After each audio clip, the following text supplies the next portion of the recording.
Hello and welcome to the Wicked Things podcast. We present to you Stadler House Book 2 Emily. How would you move on if you suffered the terrible loss of your family at a friend's hand? That is what Emily Stevens has been trying to do for almost 2 decades, but her past seems hell-bent on haunting her till her dying days. She has continued to suffer and now finds herself locked away in a mental health facility. Dr. Stadler hypnotized and forced her to forget parts of her past before his incarceration. Dr. Waters, under court orders, continues to try and determine if Emily is sane enough to stand trial for murder. Rodney has moved on as one of the 2 survivors of the Stadler House massacre. But it seems fate has put him and Emily in a direct path towards one another. Who knows how this will all end or if it will end. Otherworldly forces are clearly at work in this small town of Port St. John, Florida. Emily walks back into the front room, stopping next to the recliner holding Mr. Hill. She pushes her knee against the leg rest a couple times to jostle the old man, hoping to awaken, but not startle him. She whispers to him, "Mr. Hill, I need you for a moment. You can go right back to sleep. I have a quick question." Mr. Hill groans and rolls over to face her. He squints and rubs at his eyes. He draws in the legs of the chair and looks at her. James asks her in a short burst of words, "What do you want now?" Emily points back to the hallway. "Whose room is the one next to the master bedroom? Was that your room?" James nods an affirmative yes. "Yeah. Why?" Emily folds her arms. "I heard something from inside there. I think it may be an animal or something. Where's the key?" James gestures towards the kitchen. "Yeah. Last I knew, my mom hung the keys inside the pantry. Should be next to the garbage bags in there." Emily seems confused for a moment. "Did you put a lock on the door?" James shakes his head a defiant no. "Nah, that was my mom. I was a real handful and was always sleepwalking. She had that done back when I was around 7 years old. She grew tired of finding me wandering around outside at night. Brenda claimed I was like Houdini. Some nights the locks didn't keep me inside either." Emily scoffs. "You know, today, that's child abuse. Someone would go to jail for locking their child in their room." James chuckles. "Yeah, they sure don't make people like they used to these days. Bunch of punks, if you ask me." Emily spots a handmade quilt draped across the arm of a love seat buried under a mountain of newspapers. The brown, dingy flower print on the sofa acts like camouflage, nearly matching the fake panel wood on the walls of the front room. She grabs the quilt and covers James before he can draw her further into what will be an offensive conversation. "On that note, I need to get that key and see if something crawled into that room from outside." James adds one last thought as she walks away. He shrugs. "Probably a raccoon looking to get out of that damn storm." Emily walks into the kitchen and opens the pantry door. She locates a set of keys. She grabs them from the key ring. Cool beans. Emily spots a flashlight and some batteries in the pantry on a shelf close to the keys. She turns it on, and the light burns bright against the dark. Nothing should be able to hide in there with this thing. Emily approaches the door with keys in hand. She grabs the lock, jabbing the key in, and turns. The lock opens, and a cool breeze drifts past her. Emily reaches for the doorknob, but it clicks like someone turns it to open the door. The old faded green door swings open on its own, groaning as it moves. Her smile leaves her face when she hears the faint sound of a child's laugh from inside the room. Emily tries the light switch, but nothing happens. She turns her flashlight on and shines it into the childhood bedroom of James Hill. She steps into the room. Here goes nothing. The bedroom seems to have stepped out of a young child's room from the 1960s. including the smell of aged wood and mold hidden behind the old wood paneling on the walls. Unlike the rest of the house, this room has high-pile faded brown carpeting. The wooden hand-made shelves hold simple toys, no doubt played with by children from a simpler time. The toys show signs of wear and tear from being played with in the distant past.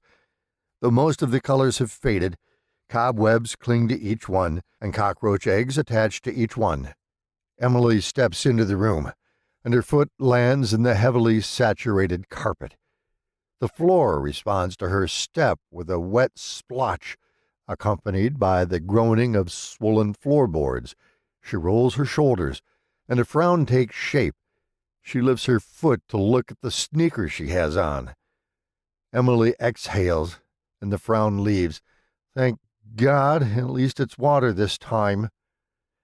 Emily can see the rays of the morning sun casting its warm glow across the small town between the bands of high wind and torrential rain. She notices the windows of the room covered by plywood from outside of Mr. Hill's house.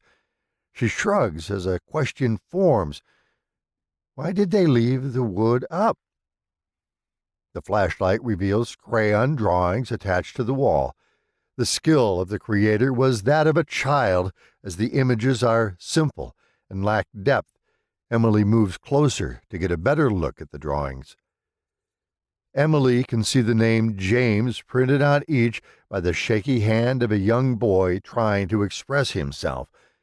She glances toward the front room and scoffs. So, you were a normal person at one time. Emily jumps as the door gets blown closed with a loud slam. She spins to shine the light on the door. She finds herself compelled to ask the obvious question. Mr. Hill, was that you? Emily waits, but no answer comes after a couple minutes. She hears the rain and wind outside picking up again in response to the next storm band coming ashore. She can see wet spots along the exterior wall form and run down to the floor. The temperature of the room drops low enough that she can see her warm, moist breath with each exhale. Emily instinctively rubs her hands against her shoulder. The room colors fade, taking on a cooler blue hue. Emily feels something else in the room with her. The presence seems to come from out of nowhere. She moves the glow of the flashlight around the room, trying to bring whatever hot may be into the light. No sooner does the flashlight's brilliant illumination reach the child's bed than the batteries fail, dimming to absolute non-existence. Emily turns the light to face her, giving her the chance to examine the bulb to see if it went out. She shakes the light briefly comes on, but then the batteries drain away. Damn it! Out of the corner of her eye, she sees something move near the head of the bed. She looks in the direction of the movement and sees children's coats hanging from a series of hooks on the wall. With each high wind moving past the house, any burst coming near the boarded-up windows directs the stream of air against the dangling coats.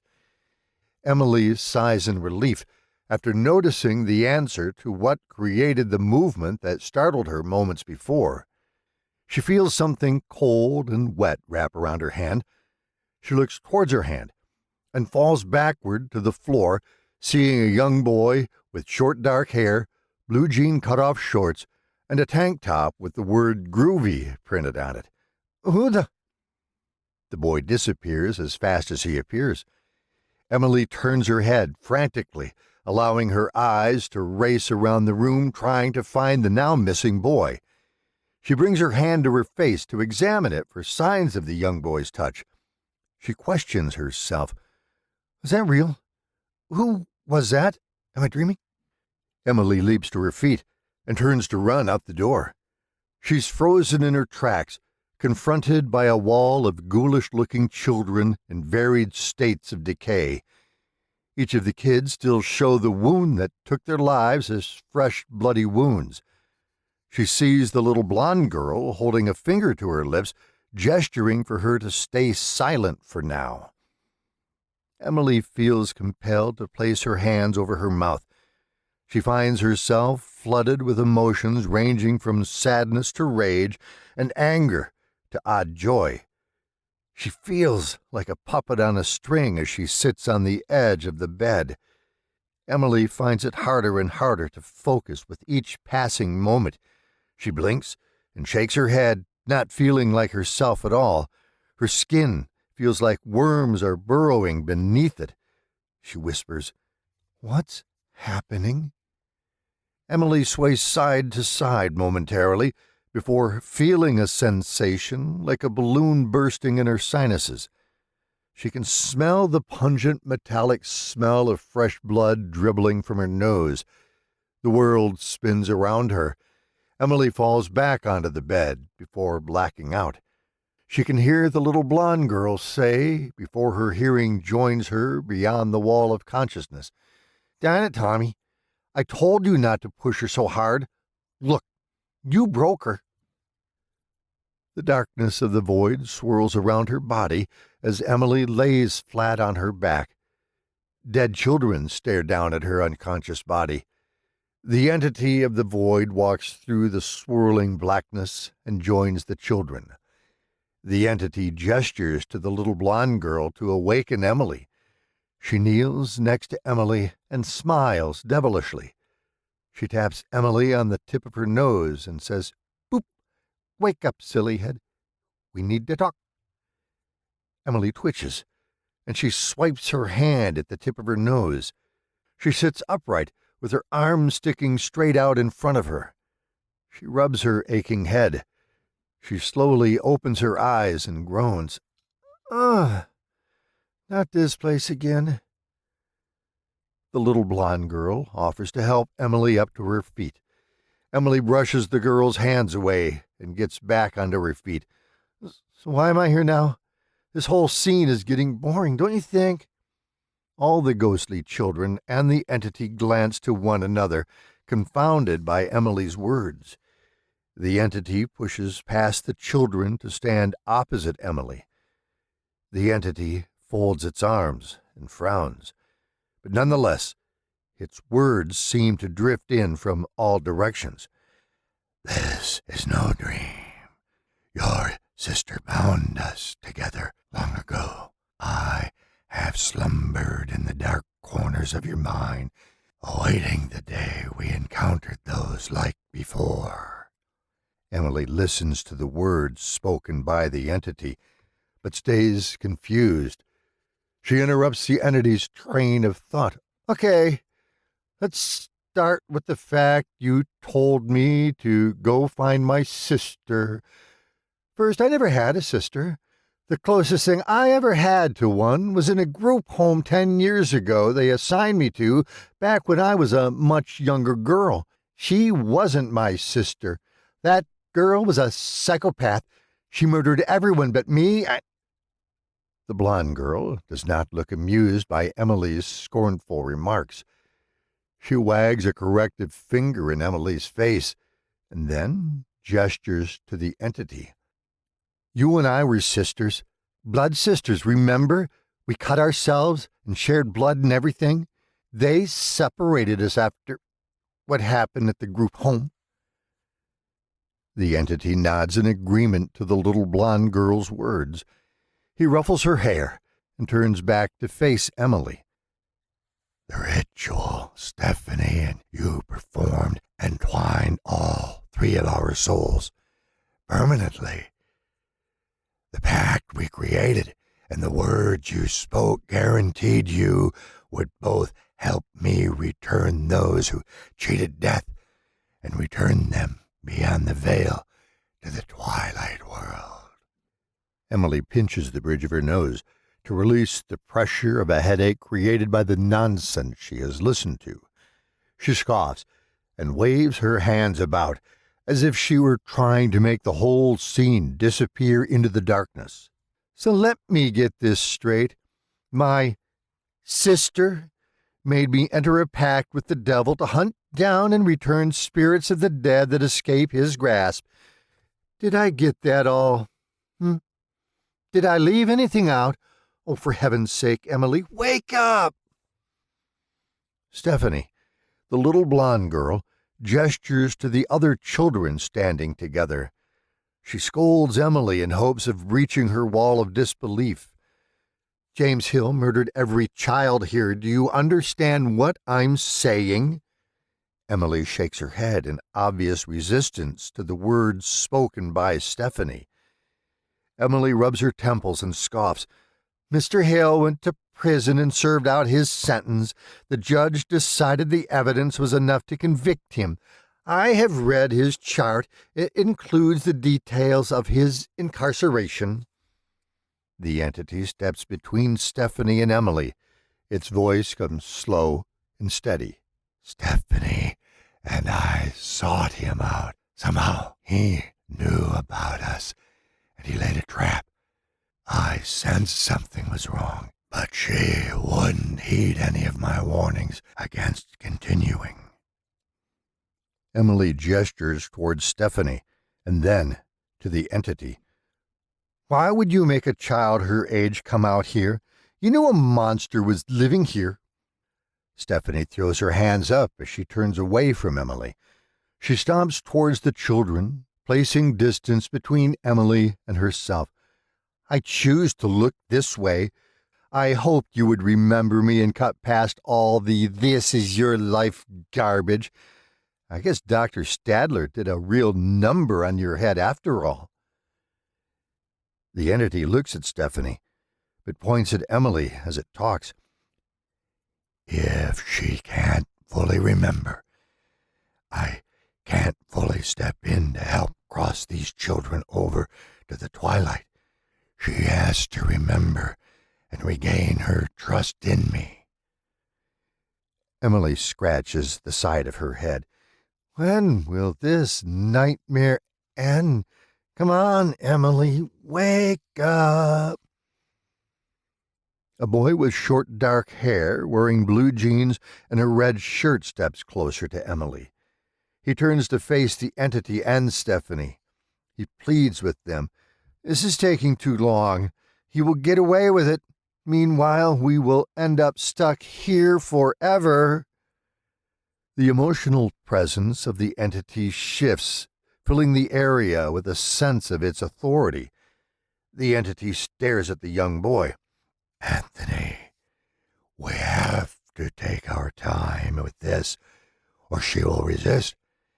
If that happens, he gets away with everything he did to each of you. He will also escape the justice he deserves in the twilight.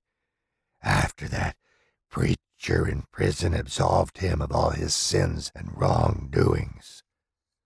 Stephanie nods after hearing the words spoken by the entity and points at Emily. She has to remember. Then he will get the real justice he deserves for everything he has done. Emily shrugs. If this is all real, I'm definitely not saying this is either. Why not do the ghost thing and kill him? Stephanie laughs at Emily's innocence of the realities of our world. She gets joined by the other children, creating a cacophony of ghastly children voices. Stephanie hangs a corrective finger at Emily and smiles. All right, we need to get her back on track. The entity shrugs and gestures to Emily. Well, that leaves a precious handful of choices for us, doesn't it? Stephanie nods in agreement with the entity, but her smile has turned into a frown. You're right, but you're always right. Should he suspect that she knows what is really going on, it could waken up. That is assuming it is still sleeping. Emily steps backwards, giving some distance between the others and herself. What are you talking about? Wait a second. I understand. Emily laughs at herself. That was some world-class weed. I have to be super high right now. The entity turns towards Emily. He then points to Stephanie and the ghostly children.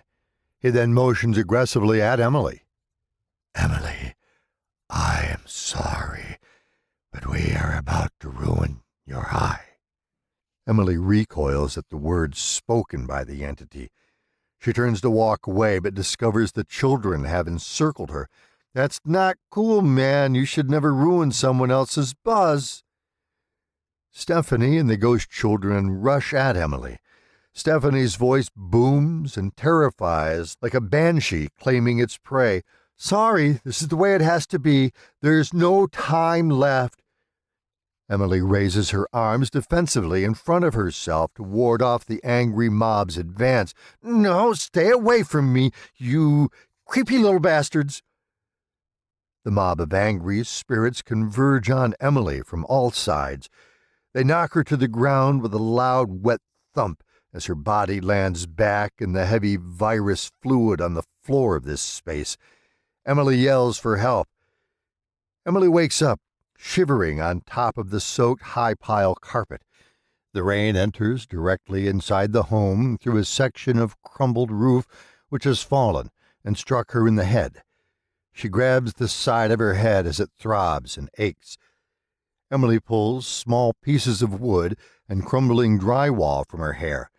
Her hair, now a tangled mess of gooey, heavily saturated drywall, human hair, and small fragments of wood. That explains a lot. Emily leans against the small bed and pulls herself upright. Still clutching at the side of her head, she looks up to inspect the hole above her. She spots a wooden trunk in the attic space above the room. What the hell is that? Emily jumps back as the trunk proves to be too heavy for the deteriorating ceiling. The trunk falls, landing in the center of the bed next to Emily. She stares at it, surprised that it has landed, presenting the latch in front of the box towards her. She swallows hard and reaches for the trunk. "Please be high. Please be high. Please be high." I really like this Stadler House series. If you like it too, don't forget to throw us a like or subscribe. But for now, this is the Wicked Things Podcast signing off. Until next time. Goodbye.